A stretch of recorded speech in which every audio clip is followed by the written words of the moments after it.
দীর্ঘদিনের গ্যাস সংকটের মধ্যেই জাতীয় গ্রিডে স্বস্তির খবর। একসঙ্গে চালু হয়েছে মহেশখালীর সামিট ও এক্সিলারেট এনার্জির 2 এলএনজি টার্মিনাল। ফলে শনিবার সকালে দেশের মোট গ্যাস সরবরাহ বেড়ে দাঁড়িয়েছে প্রায় 2,400 মিলিয়ন ঘনফুট। পেট্রোবাংলার তথ্য অনুযায়ী সকালে সামিট থেকে 460 এবং এক্সিলারেট থেকে 300 মিলিয়ন ঘনফুট গ্যাস জাতীয় গ্রিডে যুক্ত হয়েছে।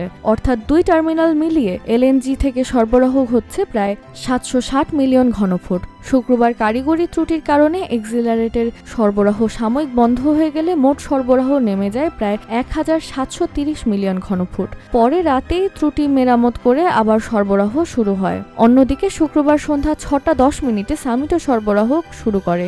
শুরুতে 110 মিলিয়ন ঘনফুট থাকলেও রাত ও ভোরে ধাপে ধাপে তা বেড়ে 460 মিলিয়ন ঘনফুটে পৌঁছায়। শনিবার রাত 2টোর দিকে সামিটের সরবরাহ আরও বাড়িয়ে 550 মিলিয়ন ঘনফুট করার কথা রয়েছে। তবে সরবরাহ বাড়লেও সংকট পুরোপুরি কাটছে না। দেশের দৈনিক গ্যাসের চাহিদা প্রায় 3,800 মিলিয়ন ঘনফুট, আর স্বাভাবিক সময় সরবরাহ থাকে প্রায় 2,700 মিলিয়ন ঘনফুট। তাই এলএনজি টার্মিনাল দুটি সরবরাহ বাড়ায় কিছুটা স্বস্তি এলেও চাহিদার তুলনায় ঘাটতি এখনো বড়।